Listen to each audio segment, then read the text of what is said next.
Hey everybody, Jason Burmis here, and we did it. We made sure we didn't miss a mixed martial mindset once this year. I'm hoping to be able to do it next week as well. But I think this is like episode 40, 41. John Fitch, gracious enough to reschedule while I'm on the road here in St. Louis. John, how are you doing out there in craziness, California? Doing good. Trying to get in shape. Trying to get my weight down. There's potential fights on the horizon. I'm getting ready just in case. I think I saw an official announcement by Coker that the 24th in out your way, out East Coast would be where the first Wait, fight wait. would be. Is it Mohegan Sun? Was I I right? think Did it? I think so. Yeah, Oh, dude, you said the 20. So that means I got to be home in 2 weeks. I think the 24th.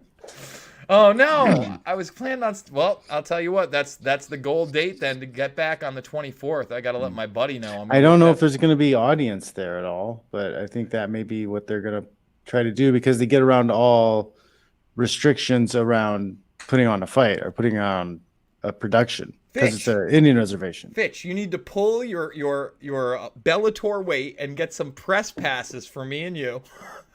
Fly. I'll pay for your ticket to fly fucking down there, and we'll cover it, even if we got to wear masks just to be semi-normal. We're gonna look into the Bellator thing in a moment. Before we get going and preview this upcoming card that got way more interesting, in my opinion, over the weekend. As much as Gilbert Burns has earned it, people wanted to see that Masvidal fight. I want to see that Masvidal fight. We're gonna break all that down, but I want to let you guys know. JohnFitch.net is where it's at. I see the new little email address thing. Tell people how they can join basically the Fitch Smash group and check out everything from your weight cut Bible I've got to so John much Fitch Knows stuff Nothing. going on. Yeah, I've got a couple books: Failing Upward, Death by Ego. I got the Weight Cut Bible in case you're trying to make weight for something, or if you're just trying to lose weight, slim down, get jacked. That'll work. I've got a newsletter that you can sign up for. You go up, sign up for the newsletter. You can get access to a kids wrestling course I put together. I'm putting together a resistance training course based off the Fitch Smash resistance training system. And then I'm putting some more stuff together. I'm hoping to put a little bit of a self-defense course together. But if you sign up for the newsletter, you'll get everything. You'll get updates.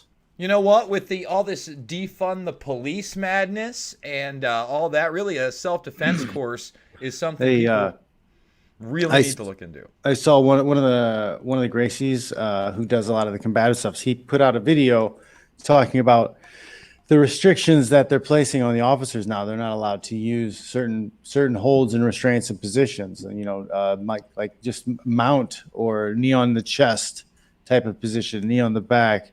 These are the typical restraining positions they use on people, and those are now illegal. And if an officer uses those, they can get into a lot of trouble. You know, I was So referring to that same video too. My buddy was posting it, and they do a lot of stuff. You know, the Gracies actually. on the other side of that is that there's nothing that like will stop them from like punching you or kneeing you in the face or hitting you with the club. So their initial reaction, instead of doing that grappling stuff and restraining you, they're just going to go down to beat down. It's time for some stick time. Exactly. Does that make sense? To not try to restrain somebody, instead of use force that could actually break a limb and is more likely to break a limb, bruise a body. It's insanity, man. And I don't necessarily have to agree with everything the Gracies say on law enforcement. I differed a little bit with what they said about Eric Garner. I remember they put out a video after that. But I definitely think that right now is a time when people really need to rethink, especially for themselves, if they're going to defund the police. If you are a law enforcement officer, you got to up your game right now. Because like you said, you're under a microscope. They're taking away big tools for you. Maybe it's time to learn some more tools. Pat Miletich was a big proponent of that. He says, look, the average police department, and I do the training, Jason, is 4 hours a year. They get 4 hours a year of combat training. That's insanity. Yeah, they don't get enough reps in a real world scenario. They don't do enough drilling, and some of this is because they don't want to risk injury, too. Though, like it comes down to economics because you have an officer who sprains an ankle doing some live scenario drill, and now he's out for 2 weeks. He can't be out on the street now. He's getting paid, but he's not working. So there's Like there's a lot of nuance to the problem, but not that these guys not having enough repetitions in these scenarios is probably the biggest problem. You know, if I fought like 7 times before I ever sparred, that was a huge mistake, right? Huge mistake. Like totally the wrong way to go about things, because you have no really perception of what's going on. You need to be able to take things, slow them down, and not even like hard sparring, but like a drill type of pace. Like they don't even get that type of hard drill pace training in. So there's a major problem with officers and lack of reps. So I got a question for you. You say you didn't spar at all until after your first 7 fights. Were you AKA out of the gates? Is that the first gym you walked into? No. I was a grad assistant at Purdue University. So I was a volunteer wrestling coach, and I was just wrestling with the team. I'd go to the co-rec, hit the bag. I would go and grapple on the ground with the judo team. You know, I joined some martial arts club to like see if they knew anything, but yeah, they didn't.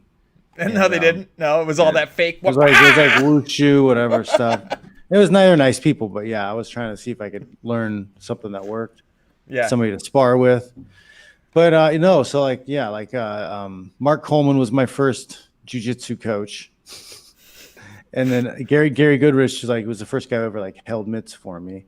Really? So yeah, so I mean, like I just started. I didn't know what I was doing. It was the Wild West back then, man. So yeah, I mean, Gary Goodridge no longer with us. I mean, at that time he was still a veteran, I would assume, right? He probably had 20 fights under his belt by the time you walked in. Yeah, he was still doing good. He was making like 75,000 a fight, like just straight up. And then the Yakuza would tip you out if you put on a good performance. Oh, the good old Japanese mafia. Folks, you can check this envelope of hundreds. Allegedly. Envelope of hundreds. Allegedly. You can check out the audio version of this podcast over on thegruelingtruth.com after the fact. You know, before we talk COVID 1984, before we talk masks, let's get into it. Let's do the card, because I got it up here, and this is actually a pretty great card. We're going to do it top to bottom. So this is the first prelim fight. Finally, I can see what, you know, the records on some of these guys are. I got to tell you, Martin Day and Davey Grant, I don't know that I've seen them fight. You? I do not recognize the names. Nope, don't know them. We got 8-3 versus 11-4. It's a 135 matchup. I would assume it's a pick'em fight, so that's how we're kicking it off. Then we got a lady fight, Carl Rosa versus Vanessa Milo, 12-3 versus 10-7. You would think it's a Carl Rosa fight, but I don't know. Have you seen these ladies? I have not seen them. Jeez, we're gonna get to, before we get to the featured early prelim, I'm not gonna know any of these guys. Well, I mean, you've got a pretty stacked main card. I agree, especially, you know what? I don't blame them for, you know. Well, I'm looking at it this way. Think about it. The last UFC was UFC 250. You know what I mean? That one, it should have been a build card. That should have been huge, and it wasn't. You know, that was a numbered event. I get it. You're not going to get the gate right now, but who knows the next time? But like, I would think it would be a smart strategy for the promoters to put like the up and coming people in the undercards of those fights. You know, the people that they want the crowd to catch on to a little bit, rather than just fillers. But so I don't know. Maybe these are people they're planning on doing something with. I mean, here we go. They're all light. I mean, we got a 135er, we got a 135 women's contest, and now we have a 125 male contest. Pavia versus Zumagulov, and 19-3, 13-3. Brazilian versus someone out of Kazakhstan. That looks like a pick'em fight to me too. Again, not knowing the guys. You got two really light guys out of two brutal nations. I think that could go either way. I don't know. You got an opinion? Which one is that? That is Rulian Pavea and then Zalgas Zuma Golov. Rulian at 125. Pavea. Yeah, I don't know, man. The guy with the Z, the harder to pronounce name, I'm guessing. You're going double Z. Kazakhstan's a tougher region. Yeah, I'm going Kazakhstan. There you go. Borat for the win. Then we got Marcin Tavura versus Maxim Grisham. I haven't seen much of Grisham because he's 0-0-0, and apparently he's never fought. He must be a late person replacement unless they don't have that record right, or maybe he's coming out of kickboxing. Grisham, oh, it says he's 37-2. You got 37-2 on yours? On yeah. Do you? If I clicked on the thing, yeah, it's on the. I went to Google. Wow, because all right, so that probably makes a lot more sense. But over on the UFC, the geniuses there have him at 0-0-0, and we've got Marcin Tybura at 18-6. And I've seen Marcin Tybura. Is it maybe his first UFC fight? It has to be. I've never seen Grisham. Maybe not. Yeah. You know what? Let's do it live. We do it live here sometimes, folks. Well, Maxim Grisham. Technology is amazing. It is. But yeah, that seems like some of you might have heard of 30-7. Yeah, Maxim Right? Grisham. He doesn't have a Wikipedia, but he has a Facebook fight versus Jordan Johnson versus Man, do I have to type MMA with him? Sure Dog should have something. Oh, wow. This so yeah, maybe this is a fake. This is a fake numbers here. It says he's 36, 6'2", 220. Yeah, well now they're saying he's 4-0-2 in the PFL. Under the 4-0-2. radar. So let's see what we got here. I saw that Maxim Grisham 4-0-2 is facing Marcin Tybura. It's so weird that this guy doesn't have any social media or any Wikipedia or anything, and that somehow Tom Grisham, MMA fighter, came up at 0-2-0 when I put him in there. That's weird. It's wild, weird. That is weird. But I mean, I would assume because Tybura, but again, I don't know anything about this guy, and if he's got 30 MMA fights, it's a pick 'em. It sounds like Jason Bourne. Yeah, and it's the heavyweight division, right? Yeah. If you've But, got yeah, there's not like there's that many. You know, if he's had more than 10 fights, like it'd be hard to not know who this guy was. Bro, I watch all this. Like, I was catching ONE FC and even Ryzen last year. You know what I'm saying? I've never seen this. And like you said, the heavyweight division is not the deepest of divisions. How many heavyweights are even active and competing through all MMA? 100? If there's 100 heavyweights competing in Bellator, UFC 1, Ryzen, PFL, I'd be shocked. I think it's probably more around 60. The UFC's got to have maybe 30 under contract. Maybe I'm wrong, but they certainly don't circulate 30 fighters, you know? That's yeah, that's true. I don't know. That's a weird one, but I guess, hey, I'm there to watch it. So the opener on the actual prelims, let's see what we got here. I have seen Leonardo Santos fight, 17-4-1 versus Roman Bogatov, 10-0-0. This is his debut in the UFC. UFC debut. It looks like they got a lot of this Kazakhstan camp because this guy's out of Kazakhstan too. I'm going. They're what? Fight Island, so they're over that way. That's true. That's true. It's probably much cheaper for them to fly in these guys. Much cheaper, and he's 12-12 to win, guaranteed, right? I mean, there's no way he's getting paid more. Yeah, starting out. So then what's next? Makwin Amirkhani, 15-4-0, 145. I'm butchering these names, I'm sure. Makwan. Yeah. Makwan. Yes, Makwan. And Danny Henry. Danny the Hatchet Henry. Although Makwan is Mr. Finland. Mr. Finland? He's Mr. Finland. Tough one. Man, these are man, I don't know, man. It looks like I don't know about this. Yeah, right. I'll say this. I like that they got these little stats here. That Danny Henry seems like more of a striker and a guy that's going to TKO you. Well, this guy looks like more of a submission guy. But 12-3-0 versus 15-4-0. I mean, looks pretty evenly matched. 145. I'll go pretty with even Mr. across Finland. On paper it's pretty evenly matched. Yes, but I like the Finland name. All right, who do we got? We got Elizo Dos Santos versus Muslim Salikov. I think I have seen Salikov fight. But then again, how do I know? Because it doesn't tell me whether he won or lost his last fight, and it's 16-2. See, I don't know. 16-2, 36 years old. Yeah, man. 22-6, and they both. Oh wow, we got a high TKO KO ratio from Muslim though. 80% out of his wins. That's pretty dope. What's his sub? So it looks like he's only been to one decision. He's got 2 subs basically. Right? He's got to have now probably So like he's 3 gonna subs. Yeah. stand and bang with you probably a little bit. Yeah. I'm going Muslim. I'm going the King of Kung Fu. That's who he's. The That's King his nickname. That's his nickname, King of Kung Fu. Muslim, the King of Kung Fu, That's funny. Salikov, and Eliza Capoeira dos Santos. I've got the King of Kung Fu. That's funny. I know. Look at it. Is that the feature? I'll take Kung Fu over Capoeira. Well, yeah, me too. I'd say Kung Fu over Capoeira. Capoeira is dancing. Kung Fu's Bruce Lee, dude. Or at Jeet Kune Do.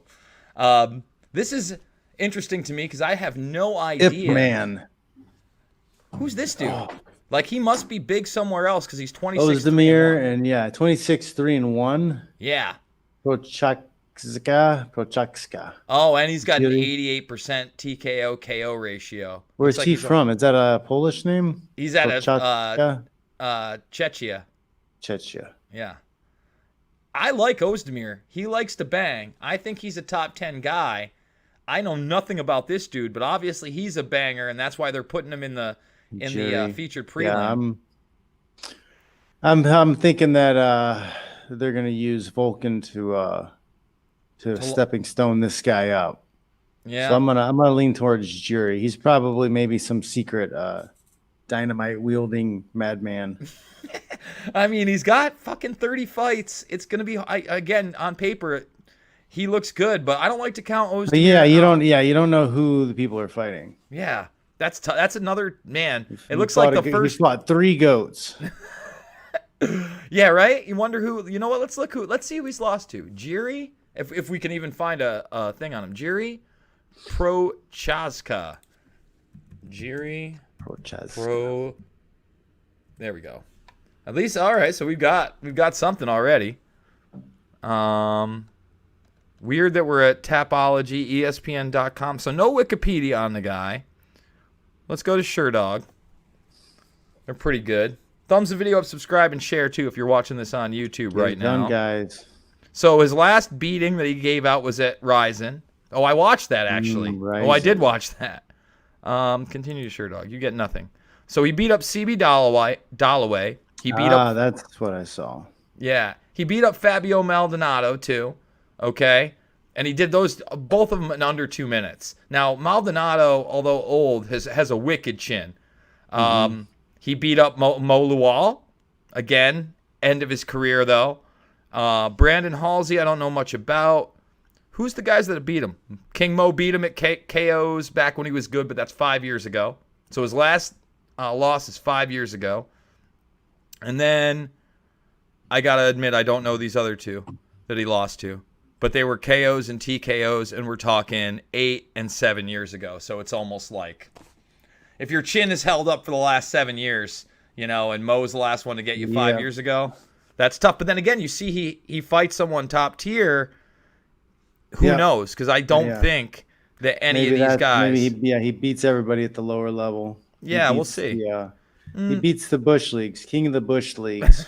Well, I wouldn't say that, those guys are, Maldonado and Lawal aren't world class, but they were world class 5 to 10 years ago, Yeah.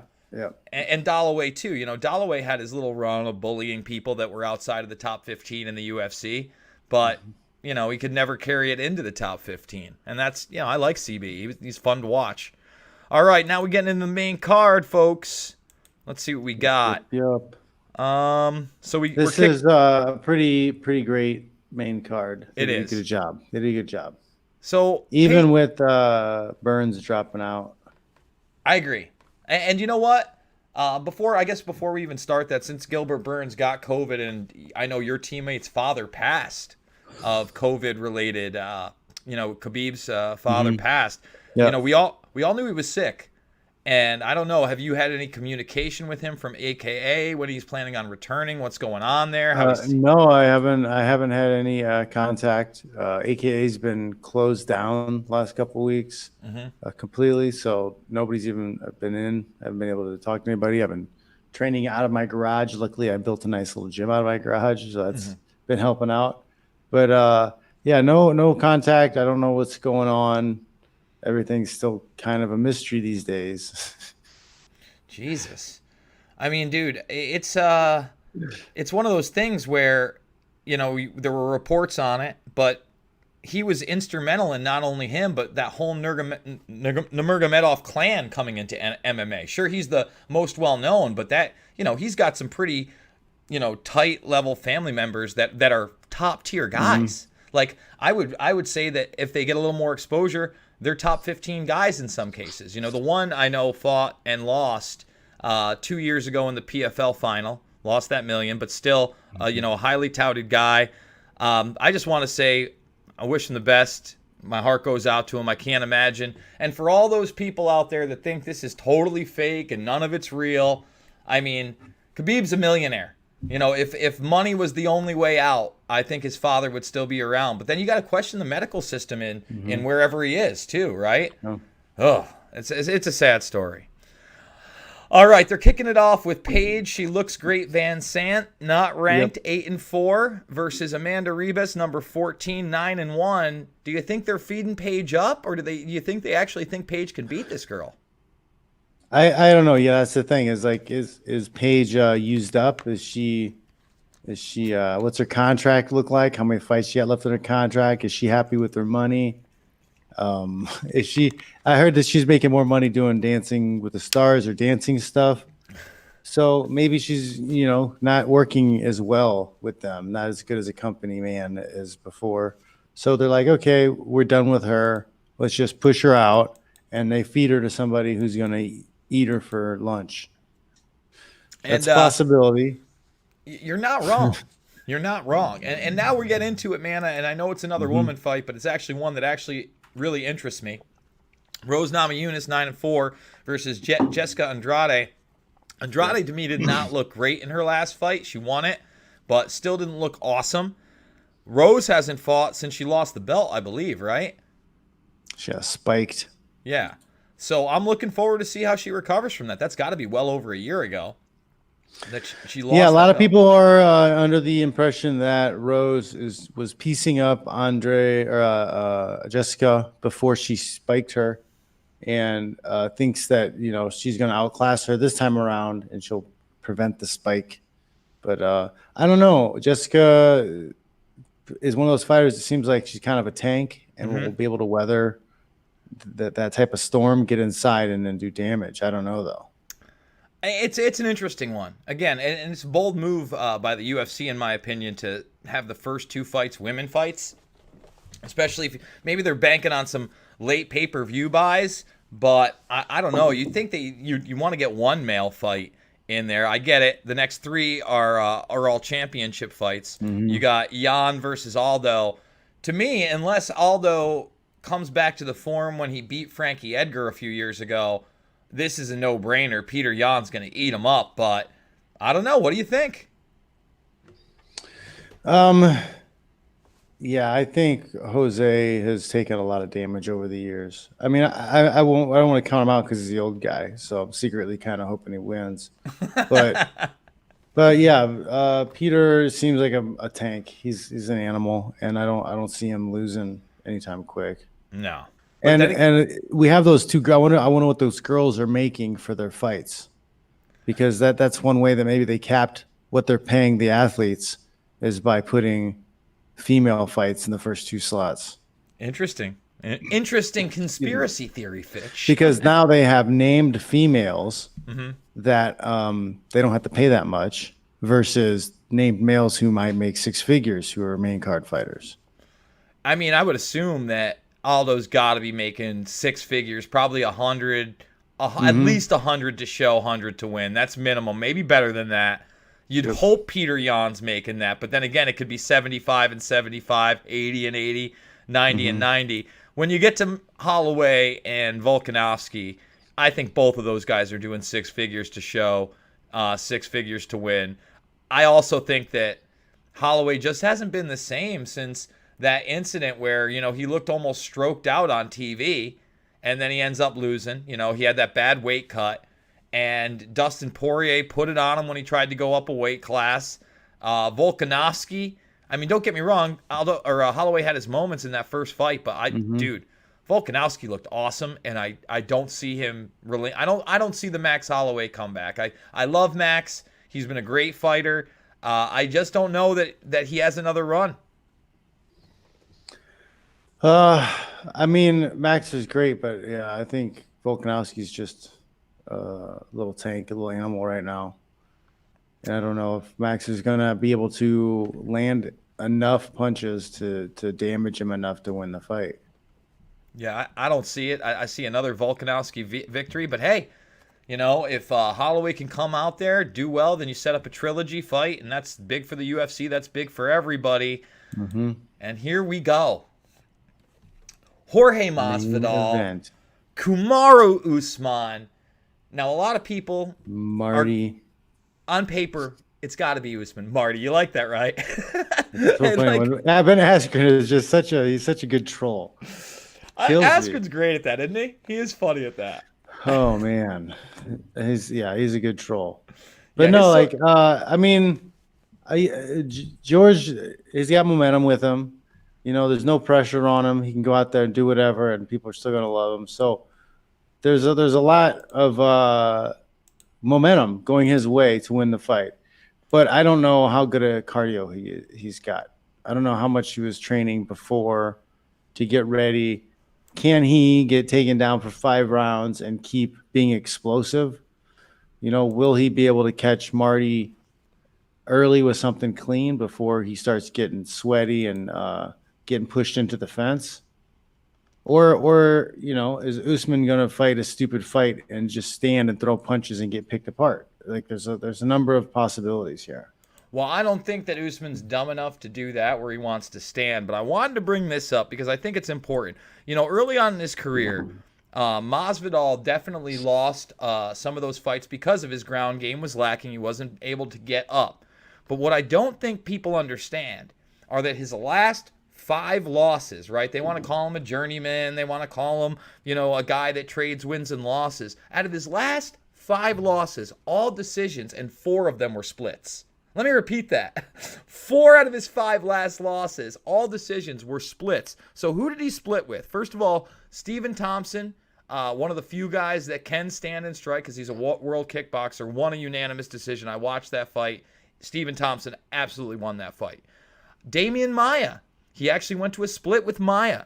He went to a split with Lorenz Larkin. He went to a split with Benson Henderson. And he went to a split with Al Iaquinta. Okay? You got to go all the way back to, again, Ruslan Kabalov, who's, that's 2013 for a unanimous decision against him. Now, he's knocked out Till, Askren, and, the Diaz fight I wanted to see keep going, but he looked great in that. You can't say he didn't. He looked awesome in that fight. Like you said, he has the momentum. Will he be able to catch him early? Usman's proven he can do 5 rounds, right? He's proven it. Yeah. There's no doubt about it. He can put the grind on you. He can lean on you. He can pummel with you for 5 rounds. Mm-hmm. Yeah. And the last time that you had Masvidal do a 5-round fight, it was versus Ben Henderson, and it was one of those split decisions. That's 5 years ago in Seoul, South Korea. So I think you're making a great point to the fact that, let's be honest, we don't know what kind of training camp this guy's had, right? Yeah, I mean, maybe he was planning on fighting the next week, so he was already doing the cardio. He was already working on getting up, that type of stuff. So who knows? But like in a 5-round fight, you gotta wonder, how much cardio is the guy doing when he's going up against a wrestler? And really, it's not like we got to see a lot of his cardio in the last couple of fights, right?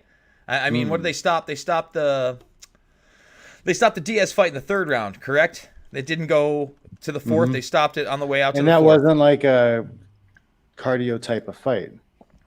That's right. Yeah, you're right. It was a stand and banger. And Ben Askren lasted 5 seconds. Yep. You look at the Till fight, and he traded with Till hardcore. Till almost knocked him out, but that one's over midway through the 2nd round.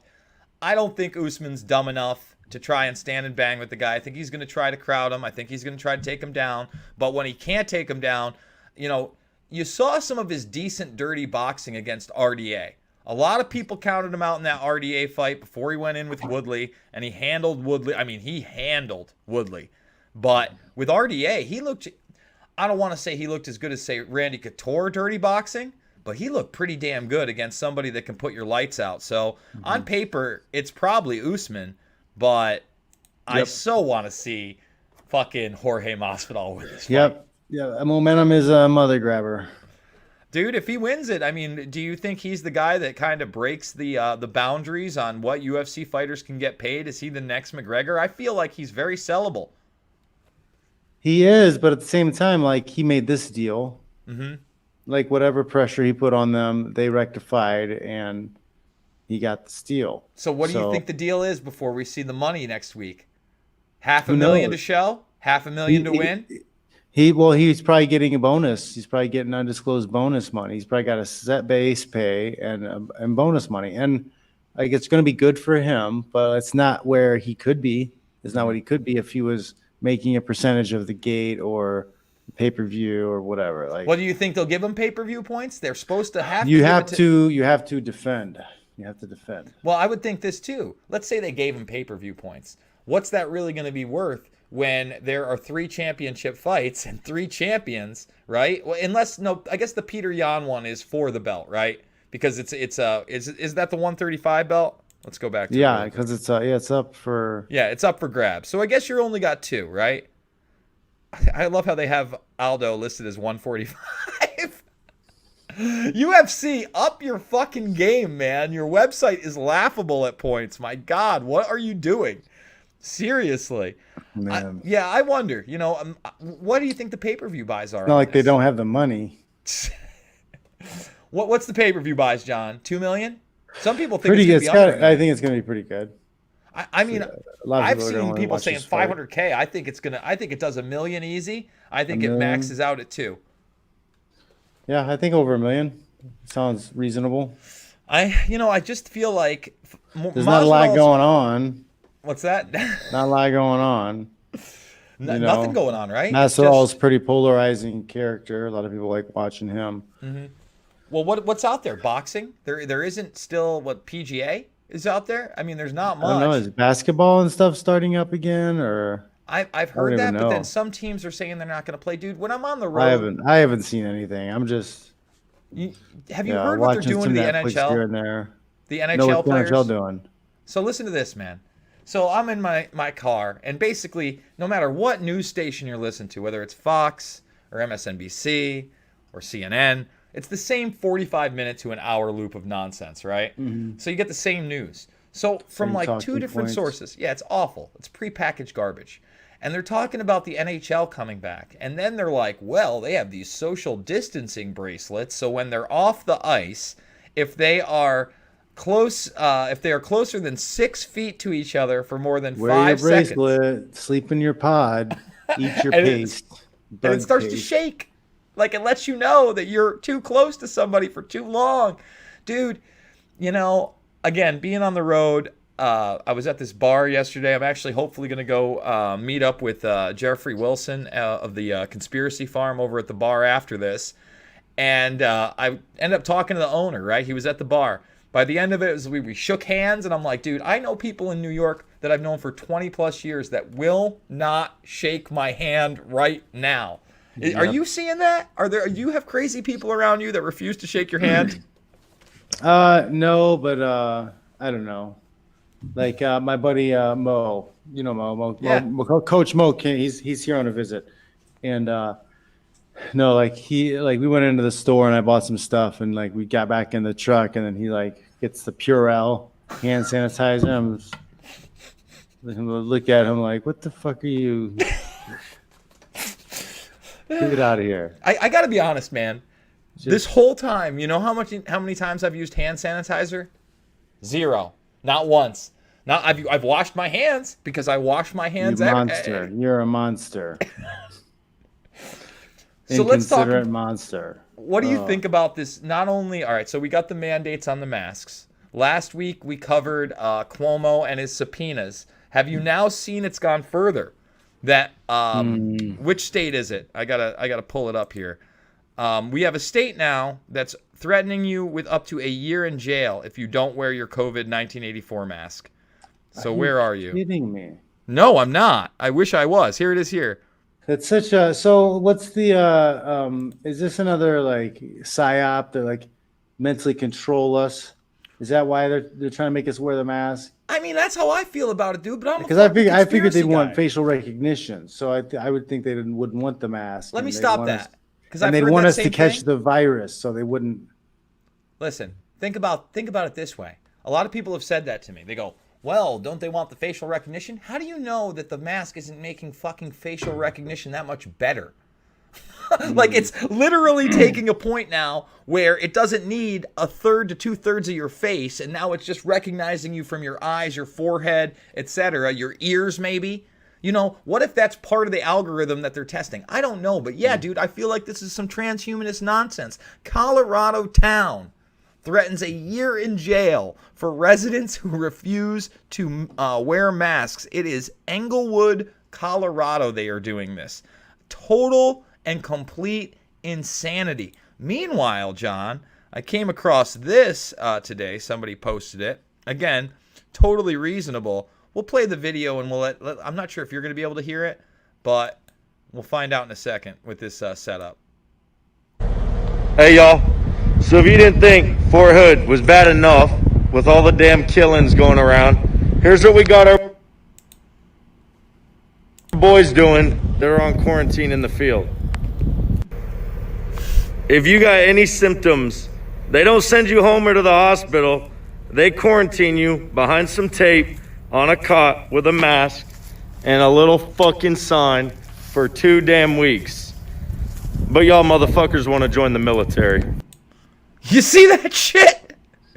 Is that the National Guard? No, that's fucking an army soldier on Fort Hood.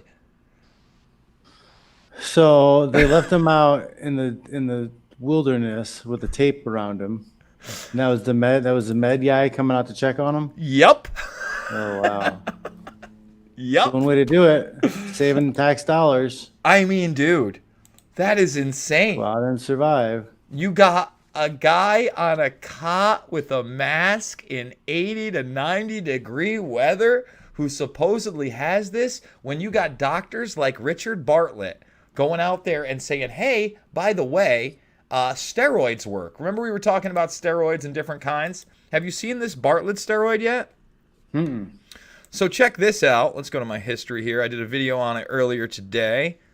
I don't want the CDC, but of course they're already saying he's a kook and a crackpot.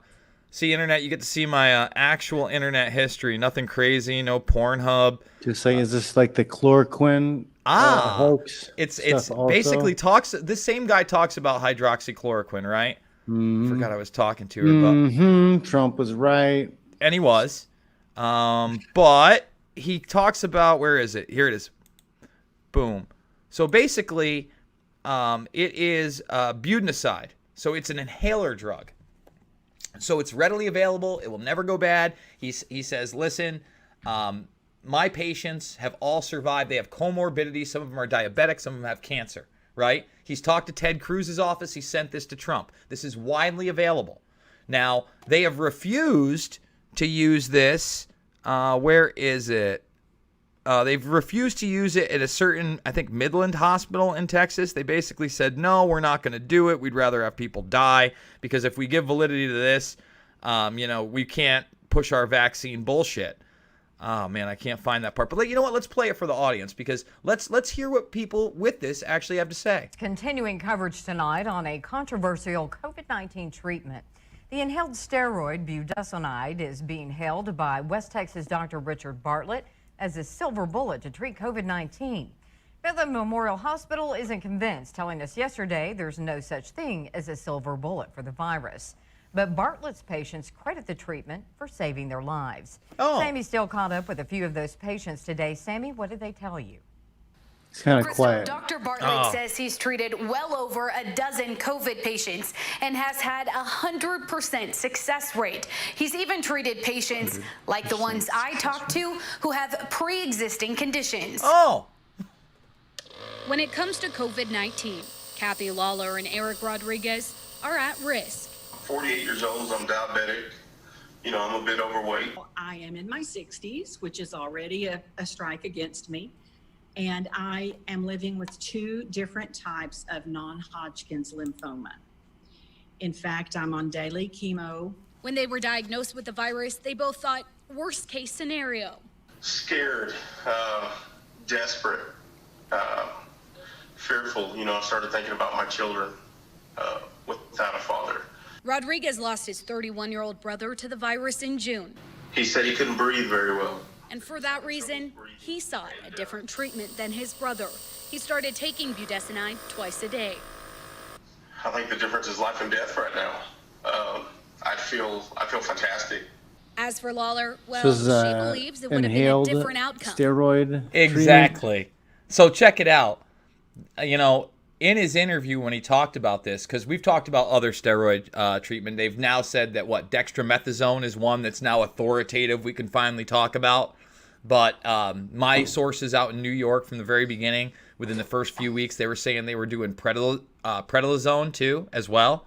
So the reason that he's not doing it intravenously is with some patients, if you're doing too much intravenous steroids along with other treatments, it actually can have a negative effect on your immune system. In other words, it can lower it a lot more easy than, say, if you're taking it as an inhaler or through a nebulizer.